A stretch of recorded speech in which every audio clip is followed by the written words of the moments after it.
Ok, bom dia a todos. Vamos continuar então com o nosso estudo sobre tópicos de álgebra comutativa, né? Hoje vamos começar a estudar o espectro primo de um anel comutativo com identidade. Como sempre, A vai denotar, né, tal anel, né, um anel comutativo com identidade.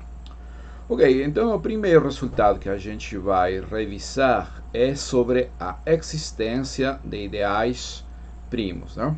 Mais precisamente, a gente tem a seguinte proposição devida a Crow. Considere A um ideal próprio, né, de A, e S um subconjunto multiplicativo disjunto do ideal. A interseção de A com S igual ao vazio. Então, nessas condições, vai existir um ideal primo, P de A, que contém o ideal A e que, além do mais, vai ser disjunto com o conjunto multiplicativo. Ok? Ok, então vamos dar as ideias da demonstração do teorema ou da proposição do resultado cru. É isso? Ok, vamos formar a seguinte família, seja F, a família formada por ideais, né? Os elementos aqui vão ser ideais de A, que contém o ideal A, né? E não tem interseção com o conjunto multiplicativo S, certo? Pois bem, essa família aqui, ela não vazia por causa da hipótese, né? Note que F é uma família diferente do vazio, pois o ideal A pertence a essa família, né? Claramente A contém A e A é disjunto com S, certo? Muito bem. Então, vamos ordenar essa família por inclusão. Ordene F por inclusão. Inclusão de conjuntos, né? Inclusão. Muito bem. Então, a ideia é aplicar o lema desordem, não é isso? Então, para isso, vamos mostrar que essa família aqui é um conjunto indutivo, ou seja, que toda cadeia em F possui uma cota superior, né? Então, vamos tomar uma cadeia, seja, digamos, BI e aqui, certo? Uma cadeia, ou seja, um subconjunto totalmente ordenado, uma cadeia em F, certo? Então, para lembrar, isso significa que dados dois índices quaisquer, né, I e J, dentro do conjunto de índices I, sempre existe o terceiro índice, BK, dentro do conjunto de índices, tal que BI e BJ estão ambos contidos dentro de BK, certo? Muito bem. Então, vamos chamar de B, seja B, a união de todos esses ideais que formam parte dessa cadeia. Não é isso? Ok. Então, em geral, a união de ideais não tem por que ser um ideal. Mas como estamos com uma cadeia, né, não é difícil mostrar que B é um ideal, B é um ideal de A, certo? Ok. Claramente, B contém A, né? Por quê? Porque A está contido dentro de cada BI, né? Para todo índice, né? E, então, A vai estar contido na união de todos eles, é claro, né? Certo? Ok. Além disso, né? Além disso, esse B não tem interseção com o conjunto multiplicativo. Por quê?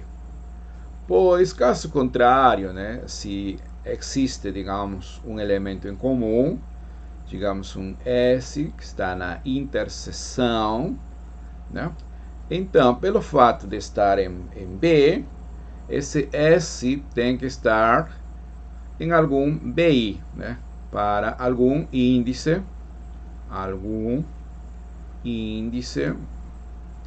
I. Ok. Então, S vai pertencer à interseção desse BI com o conjunto multiplicativo S. Mas BI pertence à família F, né? Então, pelo fato de estar na família F, a interseção com S é vazia. Então, isso aí é uma contradição. Portanto, certo? Essa interseção aqui tem que ser necessariamente vazia. Então, temos um ideal que contém A, né? Contém A, está aqui. Um ideal que contém A e cuja interseção com S é vazio, né? Então, isso significa, pela definição da família, que esse B é um elemento de F, né? Certo? Além disso, ele vai ser uma cota superior da cadeia. Além disso, né, pelo fato de ser B a união, cada um desses B's está contido, né, em B. Ou seja, é menor ou igual com essa ordem, né? Isso significa, então, que esse B é uma cota superior da cadeia. Ok? Cota superior da cadeia, né? Muito bem. Isso aí demonstra, então, que a família F é um conjunto indutivo. Portanto, pelo lema de Sord, né, essa família F, ela vai ter um elemento maximal, né? Então, existe um elemento dentro da família, ou melhor, vou escrever da seguinte forma, né? Essa família F possui um elemento maximal que nós vamos chamar de P. Um elemento maximal,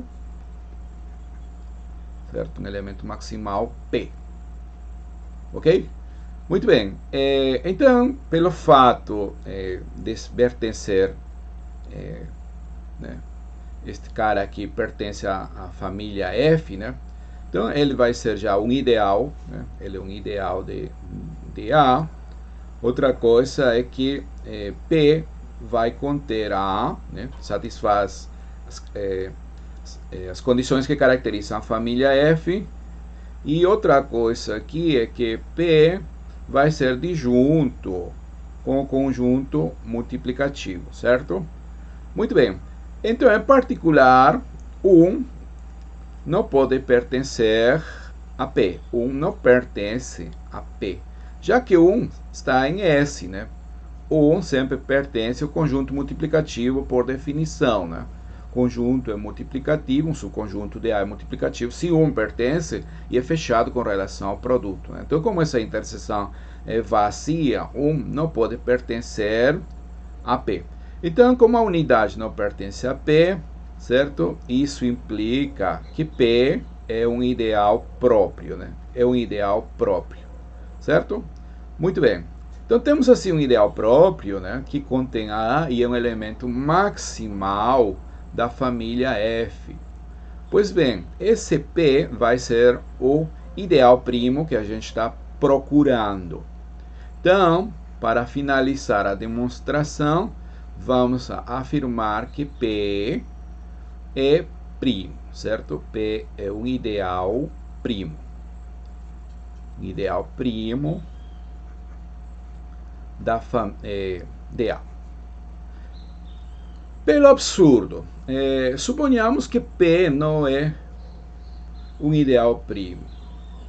Então, se P não é um ideal primo, né, vai existir dois elementos, né, fora de P, dois elementos do anel fora de P, cujo produto pertence ao ideal P, certo? Estamos negando que P é um ideal primo, né? Estamos trabalhando pelo absurdo, certo? Muito bem. Então, observe, note o seguinte: como A não pertence a P, então P vai estar contido propriamente nesse ideal, que é formado pela soma do ideal P com o ideal gerado pelo elemento A, né? A gente está usando esse símbolo aqui, né? Colchetes. Ideal principal gerado por A. Não é isso?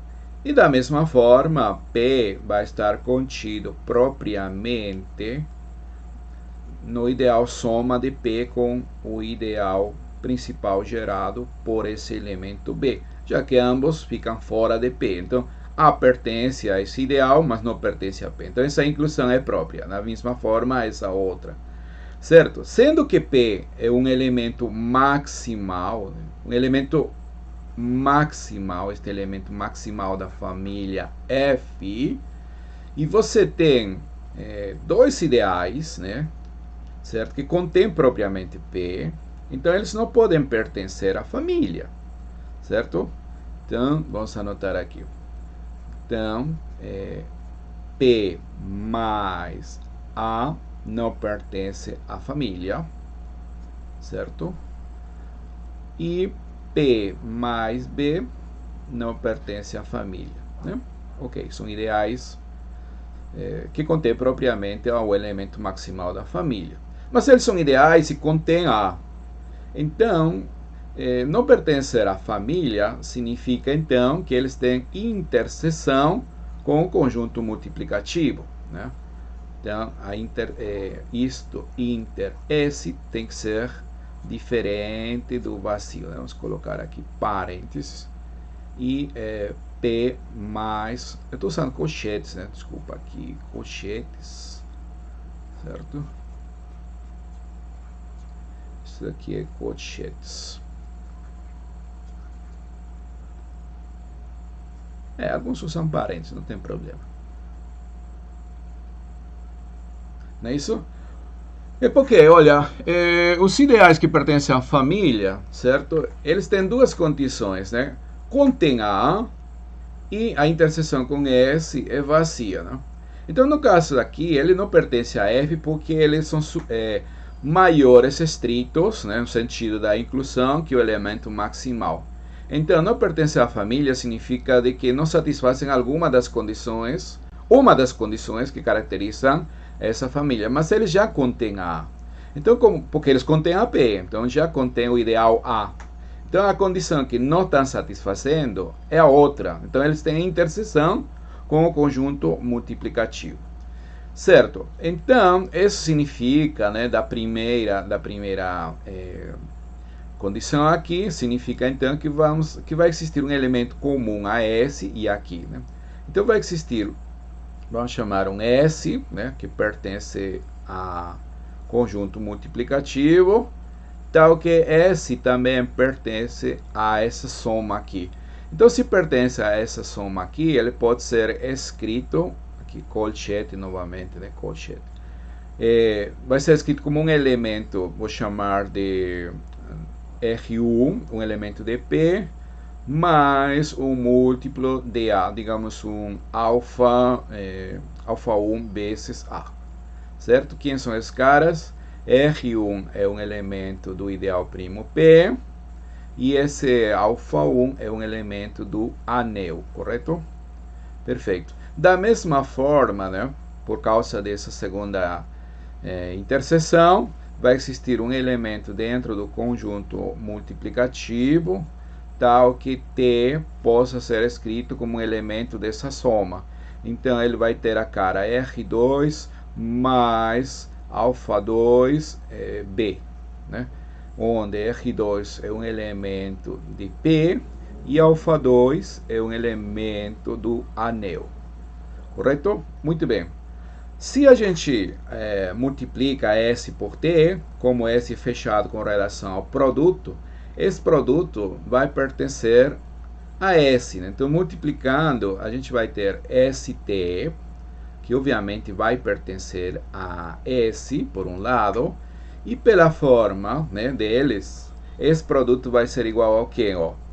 Olha, aqui vou ter R1 por R2, né? R1, R2, vamos escrever aqui, R1, R2, mais R1, alfa 2B, alfa 2B, né? Mais R2 alfa 1A, R2 alfa 1A, mais, né? Mais alfa 1 alfa 2 AB. Alfa 1 alfa 2 AB. Vou ressaltar AB, certo? Agora, esse R1 e R2 pertencem a P. Então, esse pertence a P. Pelo fato de R1 pertence a P, tudo isso vai pertencer a P. Da mesma forma aqui. E AB é um elemento de P, não é isso? Um elemento de P. Quando a gente considerou, né, para trabalhar pelo absurdo, esse produto pertence a P. Portanto, todo esse negócio aqui vai pertencer a P. Pertence a P. E por outro lado, né, esse produto aqui vai pertencer a S, porque S é um conjunto multiplicativo. Então, em outras palavras, ST pertence à interseção de P com o conjunto multiplicativo, né? Mas isto daqui é vazio. Então, isso daqui é uma contradição. Portanto, né, a hipótese auxiliar é falsa. Nosso ideal tem que ser primo, né? Então, esse P é um ideal primo do anel, certo? Ideal primo de A, né? E como é um elemento de F, ele satisfaz as condições requeridas, né? Já vimos que P contém A e não tem interseção com S, ok? Então, isso aí demonstra nosso resultado, né? Ok, eu queria ver com vocês um colorário aqui, um colorário, certo? Olha, veja aqui o enunciado do colorário. Opa! Se você tem um ideal próprio, né? Seja A um ideal próprio, então vai existir um ideal maximal P de A que contém esse ideal próprio. Então, em particular, o conjunto dos ideais maximais de A é no vazio. Como todo ideal maximal é primo, então o conjunto dos ideais primos também vai ser no vazio, né? Então, com relação ao colorário, certo? A gente pode considerar o seguinte: você pode tomar A, né? A, por isso, posso tomar S, o conjunto multiplicativo formado apenas pelo 1, certo? Tá. E então, essa família aqui que a gente considerou, né? Este conjunto aqui B, formado por todos os ideais de A que contém A e que não tem interseção com S, né? Que não tem interseção com S, certo? Então, não ter interseção com S, B, inter S seria igual ao vazio. Ou seja, em outras palavras, 1 não pertence a B. Então, esses ideais são realmente ideais próprios, né? Então, podemos reescrever isso daqui da seguinte forma, né? São ideais que contêm B e B são ideais próprios, né? Estão contidos propriamente dentro de A, certo? Estou aplicando o teorema, né, o argumento do teorema, como você quiser, para esse conjunto multiplicativo, certo? Esse A é um ideal próprio, né? A é um ideal próprio de A, ok? Então, estamos trabalhando nesse caso particular. Se você, então, lembra como a gente demonstrou, né? Esse F aqui vai ter um elemento, essa família vai ter um elemento maximal, né? Então, F tem um elemento maximal. Um elemento maximal. O mesmo argumento que a gente usou na demonstração do teorema. Um elemento maximal P, né? Então, ele já nasce contendo a e é próprio, né? Certo? Então, esse P já pertence aqui à família, portanto, ele contém ao ideal A e ele vai ser um ideal próprio, certo? Ok, e além disso, ele vai ser maximal. Além disso, P é um ideal maximal. É um ideal maximal, né? Um ideal maximal de A. Por que um ideal maximal? Porque se você considera, por exemplo, digamos, um J, se J é um ideal de A com essa condição aqui que contém P, né? P está contido em J, certo? Então esse J aqui não pode conter propriamente, ou melhor, se J não fosse A, se J não fosse A, certo? Se J, digamos, não fosse todo o anel, então esse J aqui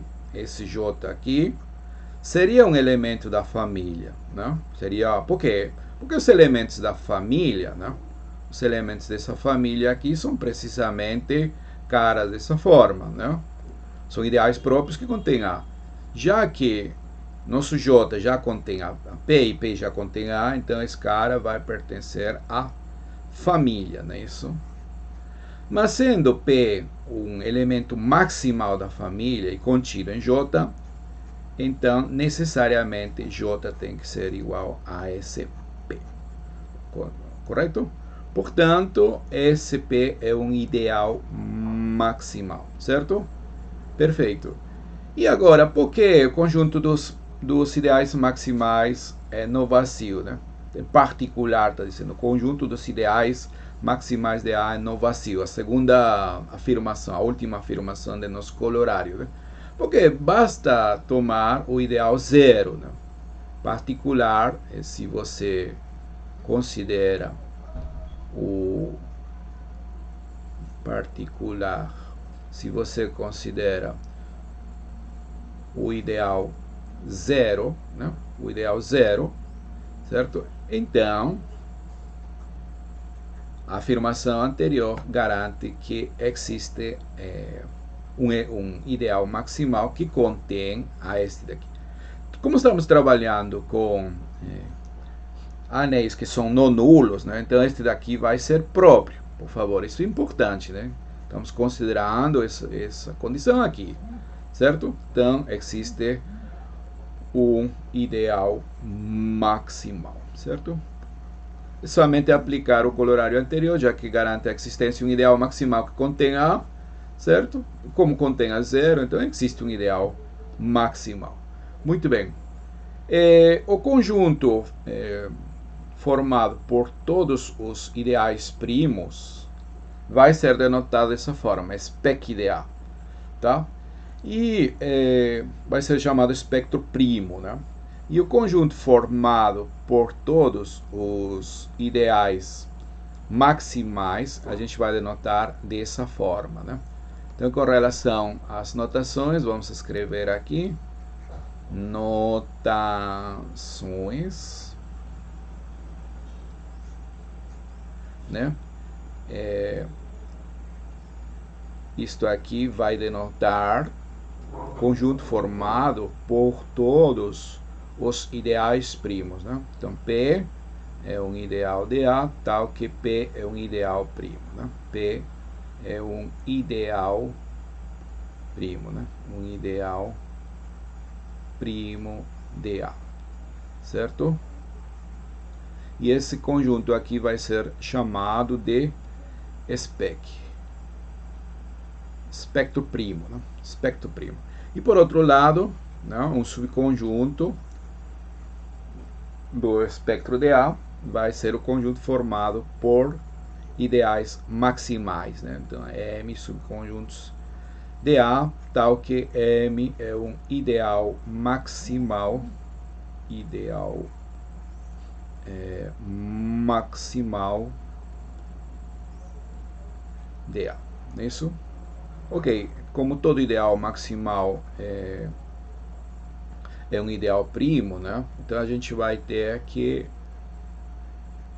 esse espectro maximal, obviamente, vai estar contido dentro do espectro primo de A. E os teoremas que acabamos, e seus corolários principalmente, já mostraram que esse conjunto aqui sempre é diferente do vazio, certo? Portanto, existem ideais maximais, consequentemente, existem ideais primos. Em alguns casos, para alguns anéis, por exemplo, os anéis artinianos, que vamos estudar depois com algum detalhe, esses conjuntos aqui coincidem, certo? Muito bem.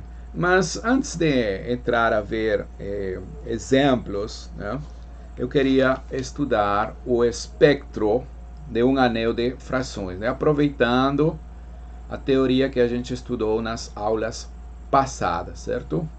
Ok.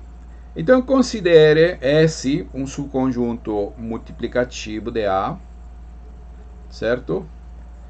Olha, a correspondência entre os conjuntos formados por ideais primos de A, cuja interseção com S é diferente do vazio, é igual ao vazio, desculpa, e o espectro de S a menos 1 de A, dada por a cada ideal primo, vou fazer corresponder esse ideal aqui, S a menos 1 de P, é uma bijeção que preserva inclusões, tá? Então, vamos ver isso aqui com detalhe, tá? Teorema. Vamos ver esse teorema, né? Ok, então S, né, como sempre, vai denotar um subconjunto multiplicativo, né? Multiplicativo, certo? Muito bem. Olha, por um lado, eu vou considerar todos os ideais primos, né, que estão aqui, ideais primos de A, cuja interseção com esse conjunto multiplicativo S é vazio, certo? Lembre-se que pelo teorema de Cru, a proporção de Cru, esse conjunto aqui é no vazio, né? O resultado é Cru, certo? Muito bem. E vou considerar, por outro lado, o espectro do anel de frações, S a menos 1 de A. Ok? Muito bem. Então, vamos estabelecer uma correspondência biunívoca que preserva as inclusões, certo? Então, vou considerar aqui, vou tomar um P, um ideal primo com essas condições, e vou fazer corresponder o ideal S a menos 1 de P. Tá bom? Então, essa correspondência aqui, vamos anotar aqui, a correspondência, essa que acabamos de escrever, condência, né? É uma bijeção, uma correspondência biunívoca, né, que preserva inclusão, tá bom? Preserva inclusão, certo? Vamos dar as ideias, né? Vamos dar as ideias da demonstração. Primeira coisa que a gente tem que verificar é que, de fato, essa correspondência aqui está bem definida, né?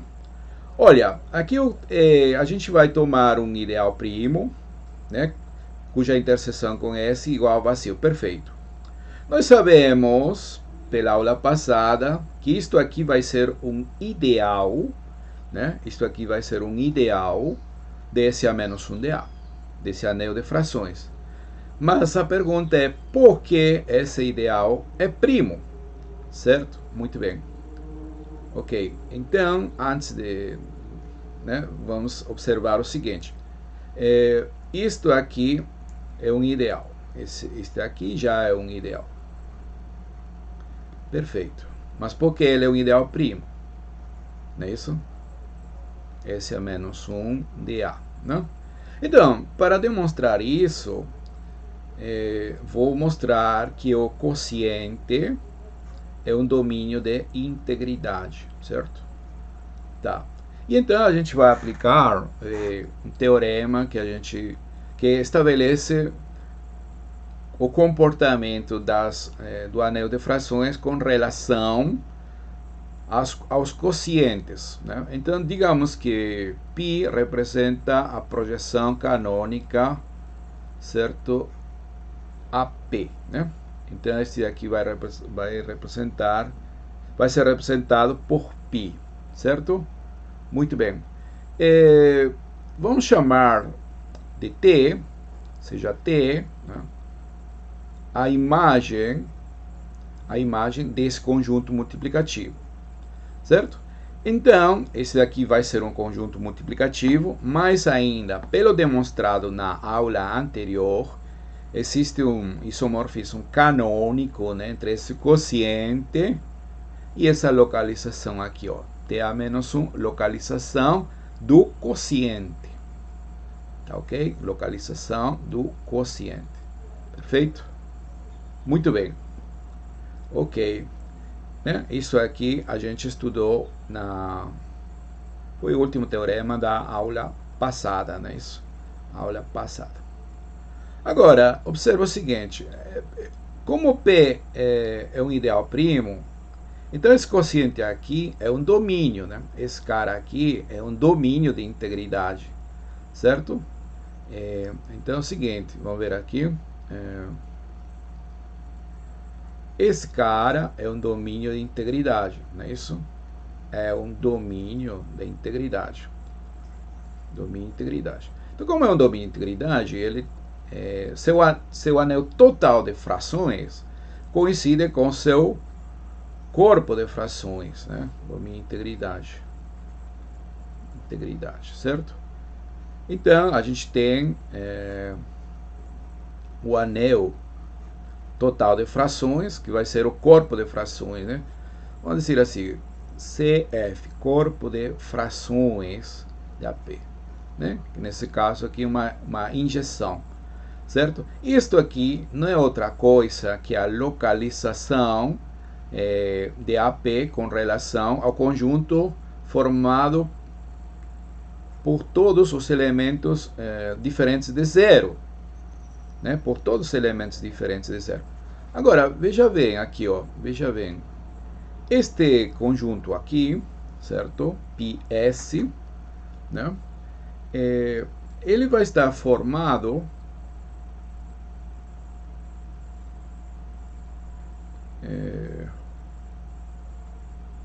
sim, como esse não tem interseção com P, como esse não tem interseção com P, certo?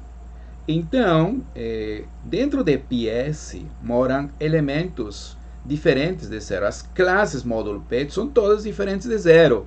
Isso é porque são imagens de elementos que estão em S, e S não tem interseção. Então, T está contido dentro de AP menos 0. Né? Isso está contido aqui. Ok?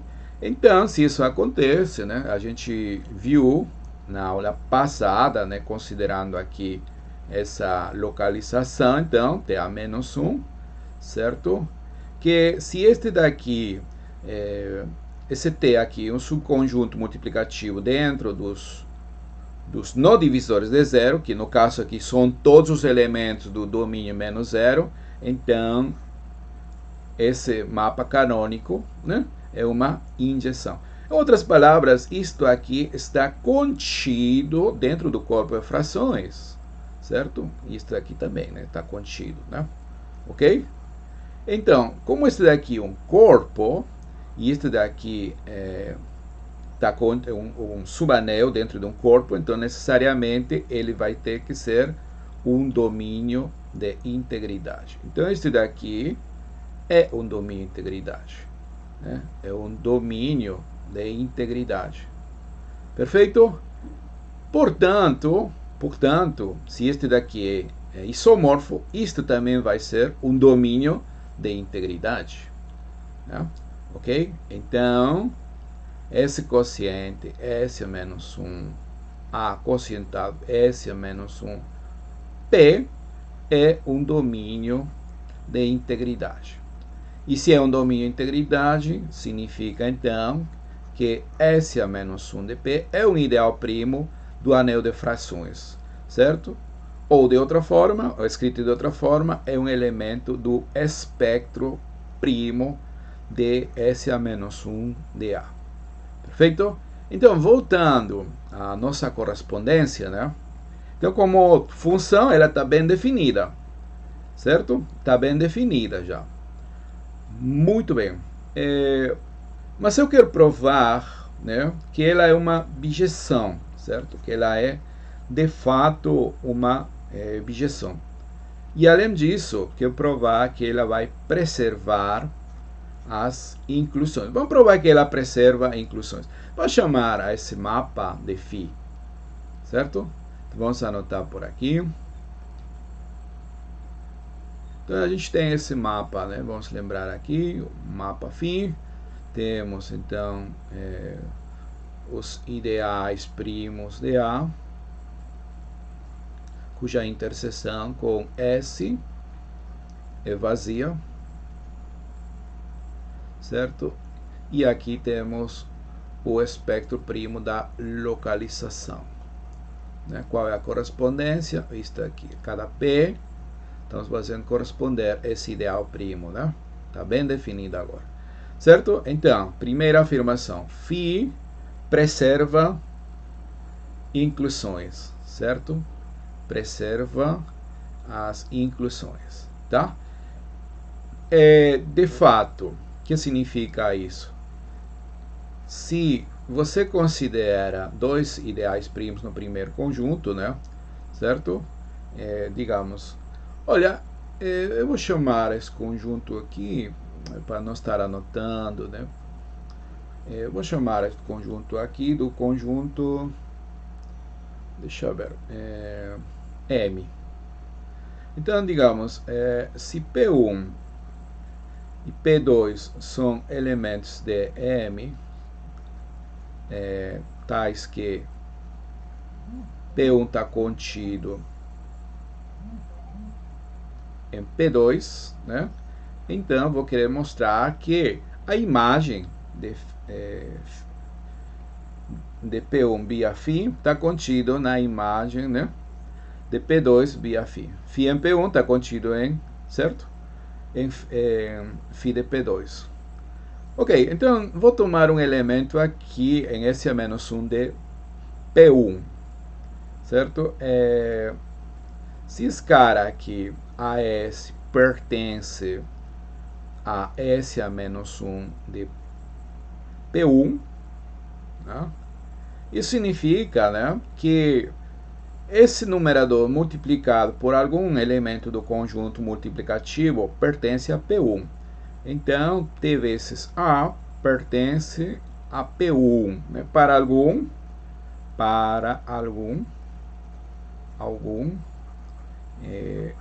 elemento do conjunto multiplicativo. Mas, né, o fato de estar em M significa que ele não tem P1 não tem interseção com S. Então, esse T não pode pertencer a P1. E como não pertence a P1 e o produto sim está em P1, necessariamente A tem que estar em P1, né? Isso implica, então, que A pertence a P1. Certo? Mas P1 está contido em P2, porque a gente está nessa hipótese, né? Então, claramente, agora essa fração AS, né, vai pertencer a S a menos 1 de P2, correto? Muito bem, isso aí demonstra, então, a inclusão de SP1, S a menos 1 P1 dentro de S a menos 1 P2. Porque eu tomei um elemento qualquer aqui, mostrei que está aqui, certo? Ou seja, S a menos 1 P1 está contido dentro de S a menos 1 P2, né? Mas isto daqui não é outra coisa que φ de P1, né? E isto aqui é φ P2. Então, essa inclusão é preservada via essa aplicação φ, ok? Muito bem, então já mostramos isto aqui. Agora vamos provar que φ é uma bijeção. Então, para provar que φ é uma bijeção, vou construir uma aplicação inversa, certo? Vamos lá. Agora, considere a seguinte aplicação, ó. Psi, que vai de spec de S a menos 1 de A dentro desse conjunto M. Mas aqui eu vou escrever, tá? Aqui são todos os elementos do espectro de A, cuja interseção com S é igual a vazio, certo? Ok, qual vai ser essa correspondência? Vou tomar um ideal primo do anel de frações e vou fazer corresponder a imagem inversa via o mapa canônico desse Q aqui, certo? Onde, por favor, para lembrar, esse iota, certo? É o mapa canônico que vai de A para a localização, certo? Que é esse homomorfismo canônico, né? É o homomorfismo canônico. Então aqui vale observar o seguinte: toda vez que a gente tem um homomorfismo entre anéis e a gente toma um ideal primo no contradomínio, então a imagem inversa vai ser um ideal primo do domínio, certo? Então vamos colocar aqui uma observação. Se F é um mapa de anéis, né? Se isso daqui é um homomorfismo de anéis, é um home de anéis, em geral, né? E vai ser um fato que a gente vai usar depois. Qual é? Se você toma um ideal primo de B, certo? Então, a imagem inversa via F de Q vai ser, desculpa, aqui, um ideal primo de B, estou dizendo de B, spec de B. Então, a imagem inversa vai ser um ideal primo de A, certo? Isso aqui vai ser um fato, certo? Que vai ser importante depois, né? Vou deixar aqui como observação, mas a gente depois vai demonstrar, tá certo? Certo? Tudo bem, mas vocês podem tentar também demonstrar isso daqui, tranquilo. Então, em particular, né, se a gente está trabalhando com esse homomorfismo canônico, e eu estou tomando um ideal primo daqui, certo? Então, essa imagem inversa vai ser um ideal primo. Então, DA, mas por que ele não tem interseção com esse? Porque ele está contido dentro desse outro conjunto, certo? Temos que verificar que psi está bem definida, né? Certo? Então, já voltando depois dessa observação, né? Primeira coisa que a gente já tem, graças a essa observação, é que essa imagem inversa realmente é um ideal primo de A. Certo? Mas por que a interseção desse daqui com o conjunto multiplicativo S vazia. Por que isso acontece, né? Certo? Deixa aqui. Vamos anotar. Além disso,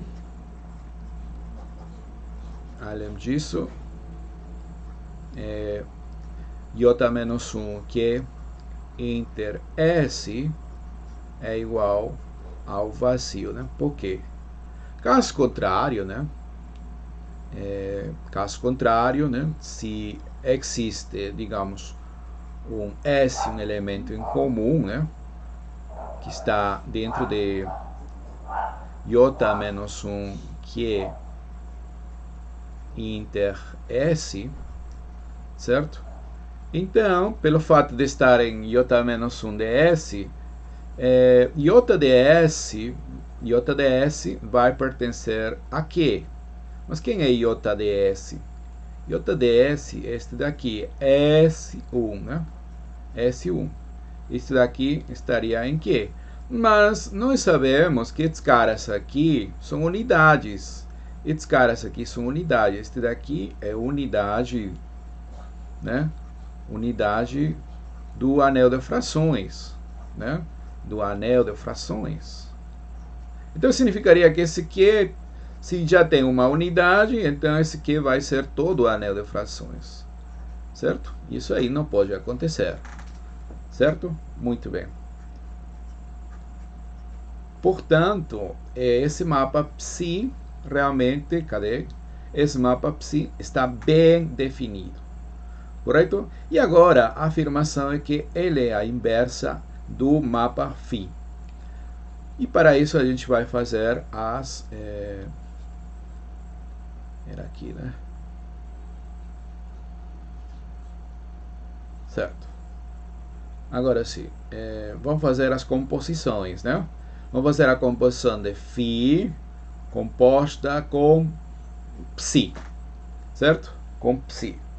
Psi ache do spec do anel de frações. Então vou tomar um cara aqui que está no spec do anel de frações, não é isso? Ok? Isto aqui vai ser igual a φ em quem? Quem é psi de quê? É J-1 de quê? Né? E isto aqui, né? Quem é φ? É esse ideal aqui, ó. SA-1 de J-1 de quê? E agora vamos lembrar, né, que na aula passada, né, quando a gente caracterizou os ideais do anel de frações, né, quando a gente tomava J um ideal, se J é um ideal do anel de frações, de isto daqui, SA-1 de A, e nós queríamos mostrar que esse J é SA-1 de alguém, de um ideal de A. Nós provamos que esse J era precisamente SA-1 de J-1 de J, certo? Foi o que demonstramos na aula passada.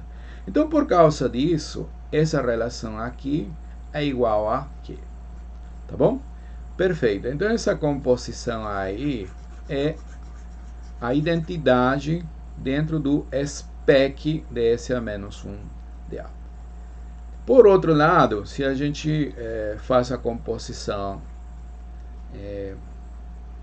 né, psi composto com φ, onde esse P é um elemento do spec de A, cuja interseção com o conjunto multiplicativo S é igual ao vazio, né, como foram definidas.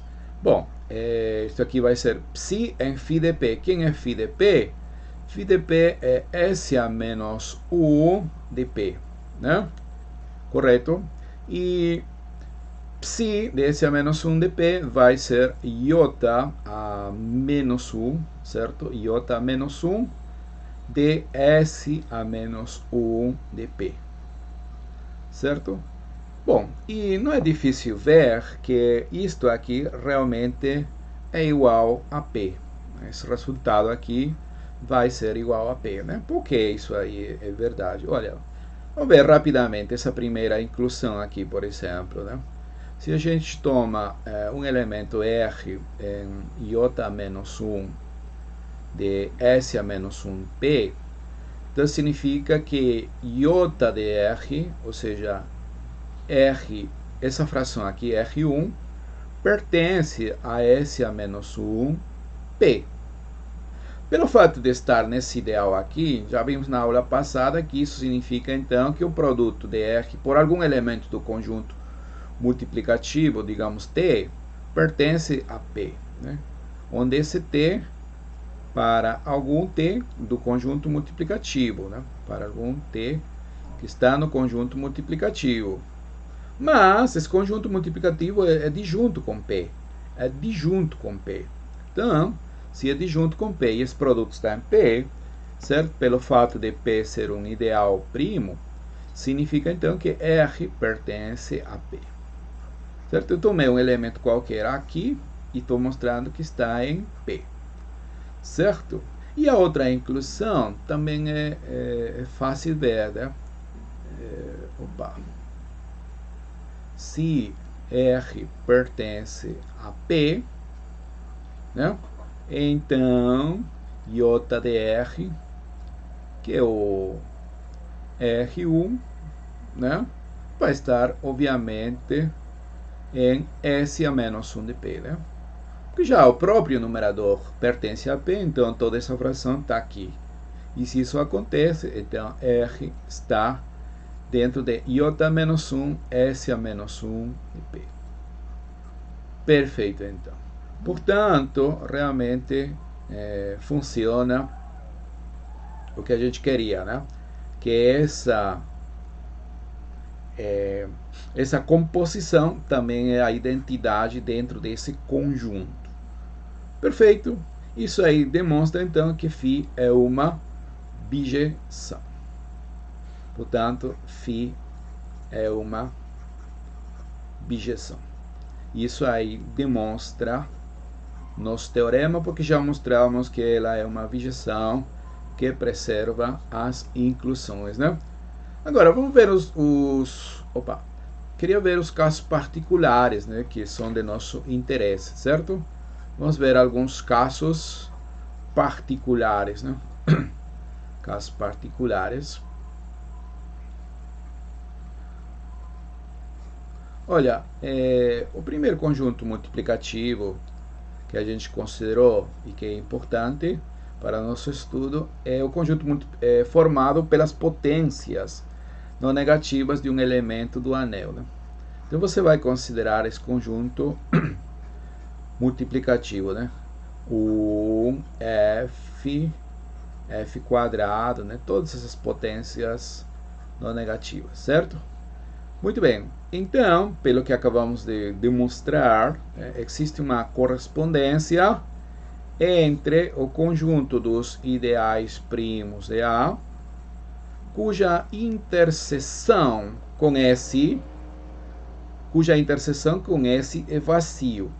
Mas o que significa, nesse caso particular, dizer que a interseção com S é vazia? Significa que nenhuma dessas potências pertence a P. E para que nenhuma dessas potências pertença a P, é suficiente que F não esteja em P. Né? Porque se alguma dessas potências está em P, pelo fato de ser um ideal primo, F vai estar. Então, isto aqui é equivalente a dizer que a interseção de P com S é vazio. Então, existe uma correspondência biunívoca de esse conjunto aqui com o spec do anel de frações com relação a esse conjunto multiplicativo que nós denotamos por AF, né? Certo? Pois bem, esse conjunto da esquerda muitas vezes é denotado principalmente no contexto da geometria algébrica como sendo DF, né? Ele é conhecido como aberto principal. O que é aberto? Isso aí vai fazer sentido na próxima aula, quando a gente fale da topologia de Zariski, né? Vamos introduzir então uma topologia bacana dentro do spec primo de A, certo? E vamos ver que isso daqui representam abertos especiais, né? Na verdade vão ser base dessa topologia, né? Isso aí vai ficar claro na próxima reunião. Ok? Então, a correspondência, né, é essa aqui, nesse caso particular. Pois bem, outro caso importante para nós é quando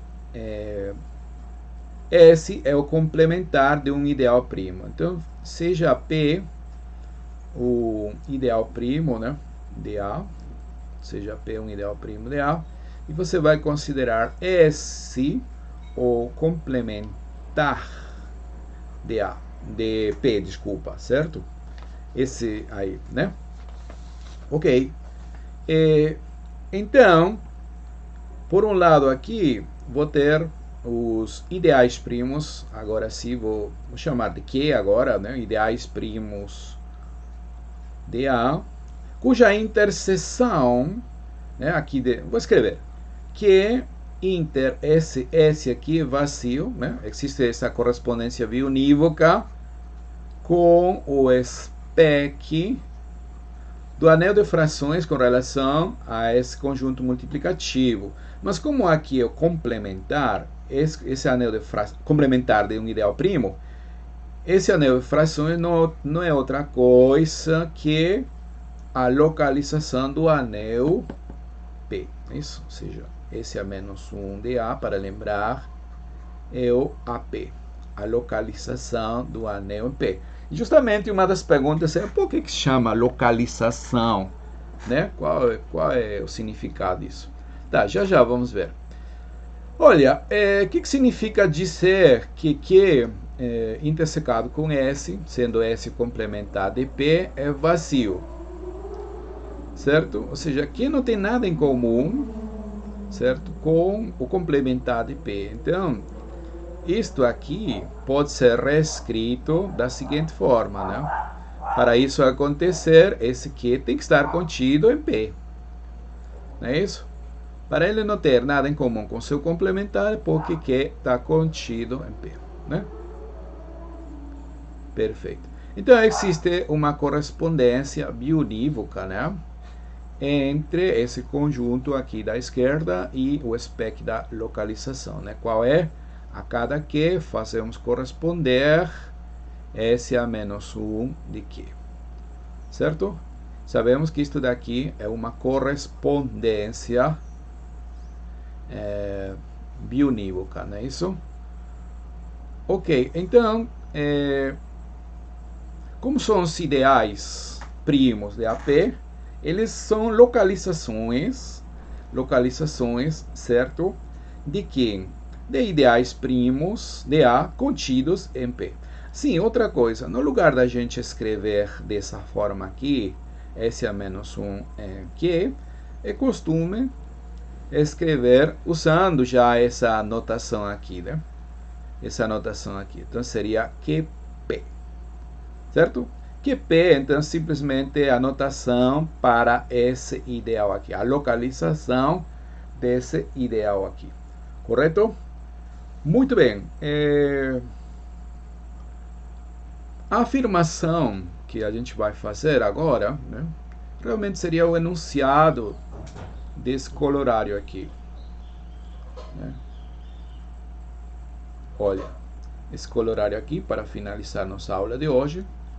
Colorário, seja P um ideal primo, né? Então, a localização de A nesse ideal primo é um anel local. O que significa um anel local? Significa um anel que tem apenas um ideal maximal. E quem vai ser esse ideal maximal? Vai ser a localização do ideal P. Além disso, o quociente de AP com este daqui, né, com PAP, que é um ideal maximal, tem que ser um corpo. Esse daí vai ser isomorfo ao corpo de frações do domínio integridade AP, certo? Mais ainda, os ideais primos do SPEC de AP estão em bijeção com os ideais primos de A contidos em P. Essa segunda parte acabamos de ver, certo? Essa segunda parte já vimos como um caso particular dessa correspondência, né? Que os ideais primos do SPEC da localização têm correspondência unívoca, né? Com os ideais primos contidos de P da localização contidos. Cadê? Opa. Aqui, ó. Os ideais primos de AP têm correspondência unívoca com os ideais primos de A que estão contidos em P. Essa segunda parte já foi demonstrada, né? Então, a outra parte aqui que está faltando é que AP é um anel local. Quem é seu único ideal maximal? Esse daqui, a localização em P. E além disso, esse quociente vai ser isomorfo ao corpo de frações do quociente AP, certo? Então vamos demonstrar isso daqui, ok? Colorário, então, tem duas partes. Colorário, parte 1, só anotar aqui o que a gente quer provar. Primeira coisa, AP é um anel local. Por definição, por favor, um anel local é aquele anel, né, que tem apenas um ideal maximal. Quem vai ser esse ideal maximal? Esse ideal maximal vai ser a localização de P. A localização em P. E isso aí vai coincidir com a extensão do ideal primo PAP. Já vou explicar isso aqui, essa segunda parte. E, além disso, né, o quociente AP, né, por essa localização, PP, não é outra coisa, é isomorfo ao corpo de frações desse domínio de integridade aqui. Certo? Muito bem. Prova, então. Primeiro vamos mostrar que esse anel é realmente local. Primeira coisa que vou fazer é que demonstrar que esse cara aqui é realmente um ideal maximal, né? Ok? Então, primeira parte. Primeira afirmação. Essa localização aqui, PP, que não é outra coisa que esse a menos 1, né? Esse a menos 1 de P, né? A gente está trabalhando com esse conjunto multiplicativo, né? Certo? Esse aqui vai ser um ideal maximal, um ideal maximal de AP, certo? Ok, por quê? De fato,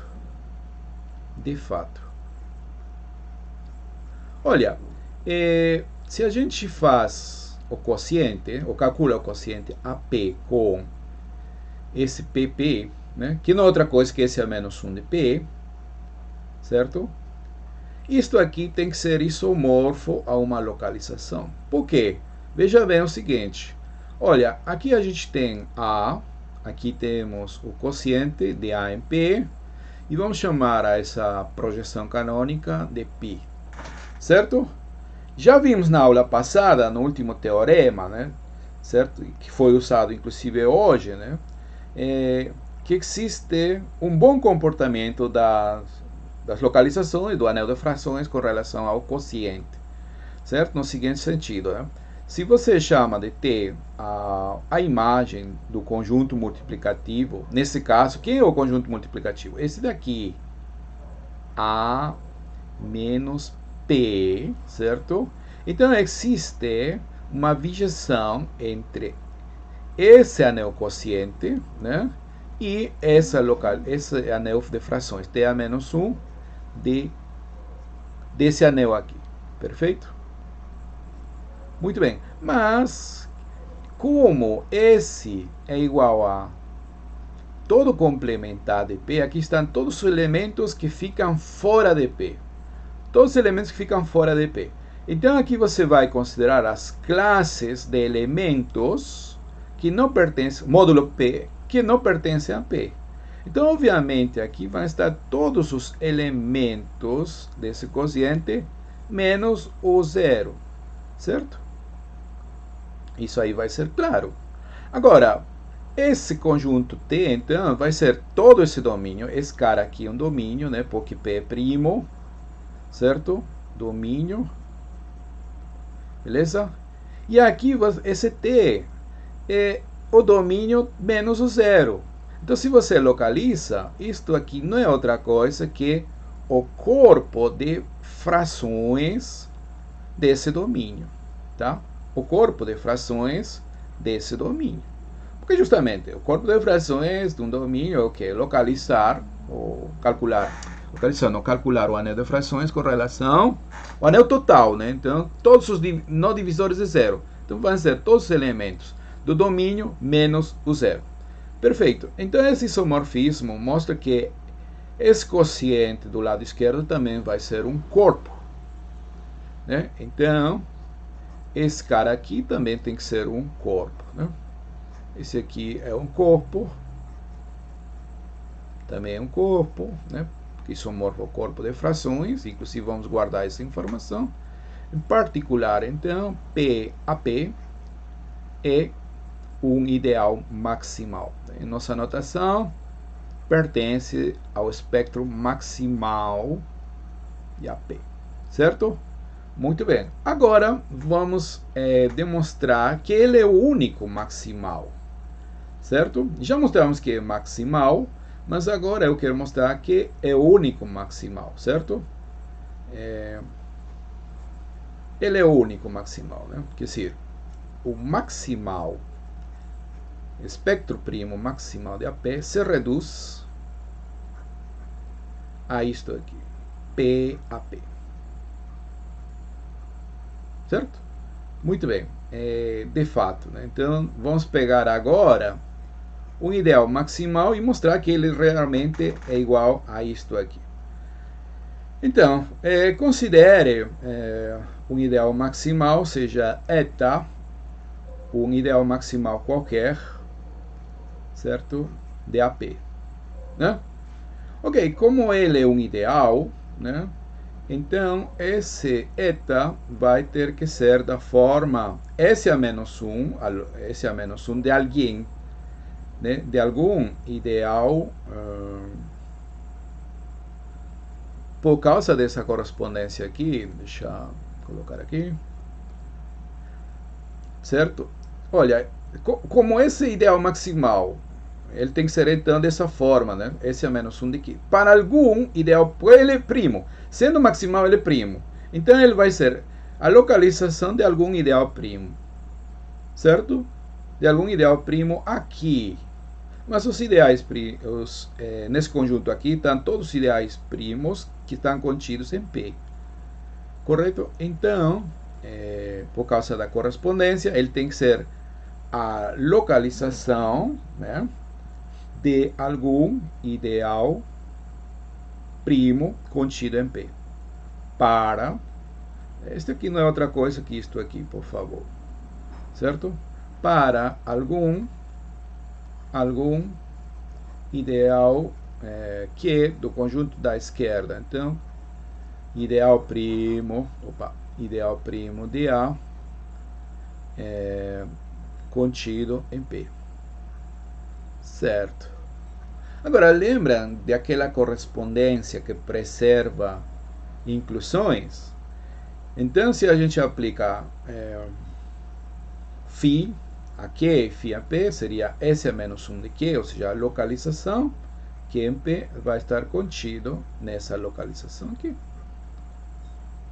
Certo? Agora, este daqui, meu eta, que é o maximal. Então, aqui eu tenho um maximal contido dentro de um ideal, e esse ideal é próprio, porque este daqui é maximal. Este daqui é próprio, né? É próprio. Então, a única forma que isso aconteça, porque este daqui é um maximal contido dentro de um ideal próprio, é que sejam iguais. Então, esse eta realmente é este aqui. Certo? Muito bem. Isso aí, então, demonstra a nossa afirmação, né? Que o espectro maximal dessa localização se reduz a esse ideal maximal aqui. Esse é o único ideal maximal. Tem um único ideal maximal. Beleza? Portanto, já temos mostrado essa afirmação, anel local. E outra coisa, para mostrar que esse cara é maximal, nós vimos isso daqui também. Nós vimos já. Ó, eu disse, vamos guardar. Tá aqui, ó. Esse quociente aqui não é outra coisa que o corpo de frações disto aqui, que é a segunda afirmação, né? Então, isto aqui também está demonstrado. O que está faltando, então, para completar a demonstração? Essa igualdade aqui. O que significa essa igualdade? Este aqui é simplesmente a notação desse ideal maximal, único ideal maximal, né?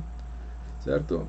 Normalmente a gente, quando fala de um anel local, escreve o anel juntamente com seu único ideal maximal, que seria este daqui, no caso, né? Tá bom?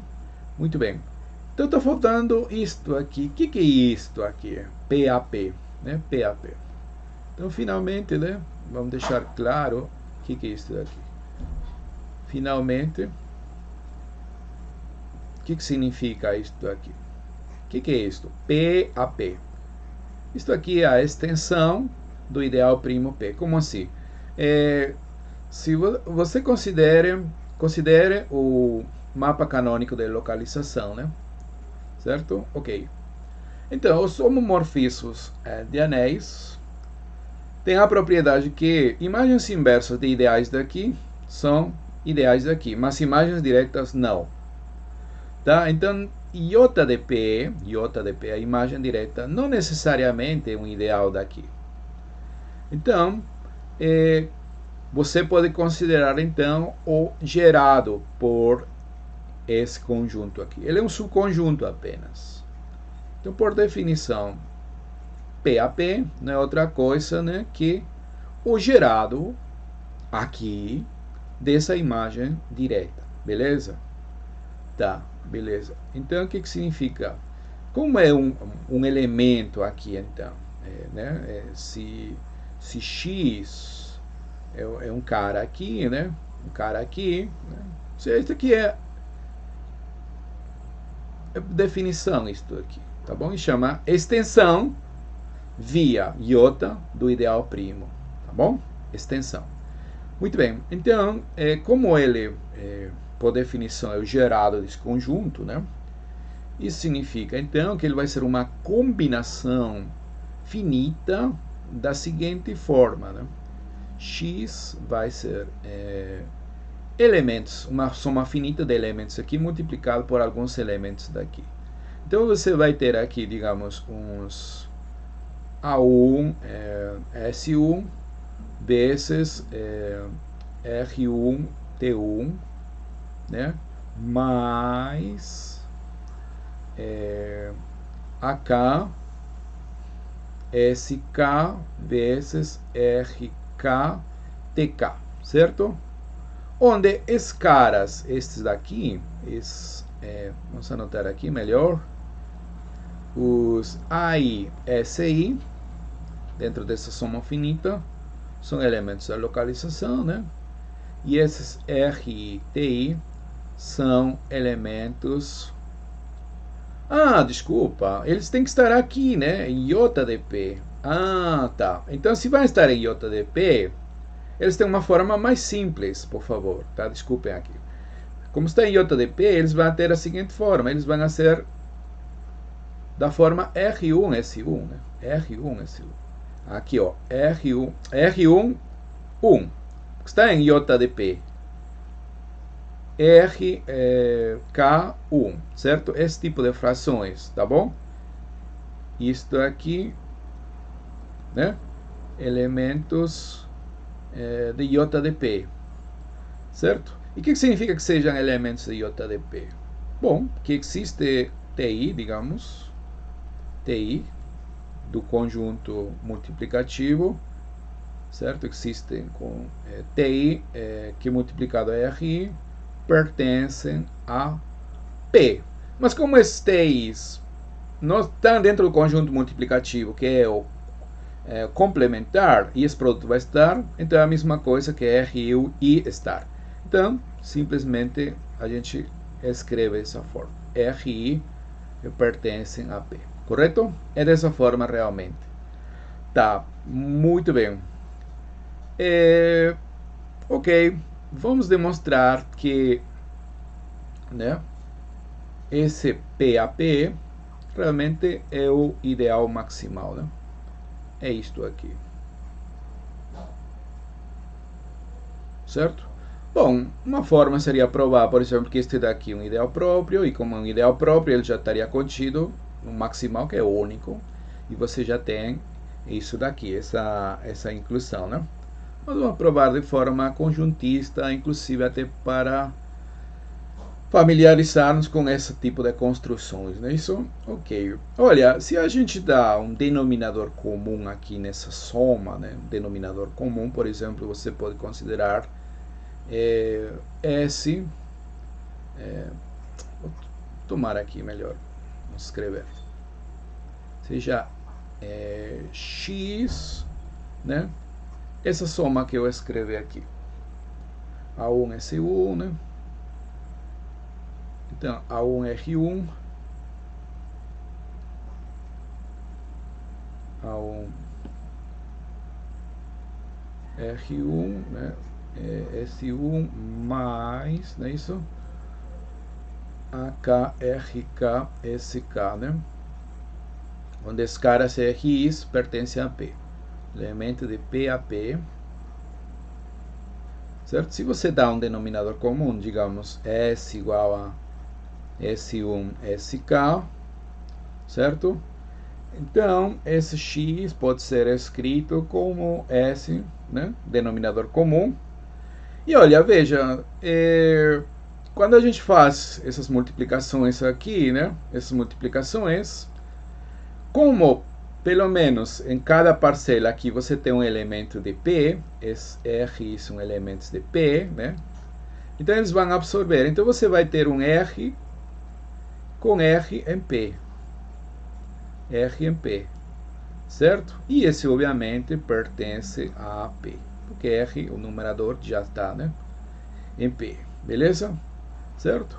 Outra forma, como já disse, mostrar que esse daqui realmente próprio, portanto está contido no ideal maximal, certo? E a outra inclusão, né? A outra inclusão também é tranquila, né? Se você pega, seja x, digamos, já vou considerar como fração diretamente. RS, um elemento de AP, né? Pelo visto, R tem que estar em P, né? Aliás, R multiplicado por algum elemento do conjunto multiplicativo. Só que o conjunto multiplicativo é o complementar, então eles não estão dentro de P. Como o produto está, então R vai estar em P. R vai estar em P. Correto. E agora você vê que esse cara aqui pode ser escrito da seguinte forma. X pode ser escrito como 1S, né, vezes R1. Certo? Sendo que este cara aqui não é outra coisa que iota de R, né? Este cara aqui é iota de R. E este cara aqui pertence a AP. Né? Então, vai estar esse elemento no ideal gerado por iota de P, que é o PAP, essa extensão. Beleza? Portanto, então, temos a outra inclusão e, consequentemente, essa extensão é realmente esse ideal maximal, certo? Muitas vezes, para finalizar, né, a gente, quando fala dessa localização, a gente vai falar assim, ó, AP, quem é seu ideal maximal? No lugar de colocar PAP, eu vou considerar essa extensão, PAP. Certo? Então vai ser um anel local, beleza? Por isso que esse negócio aqui chama-se de localização.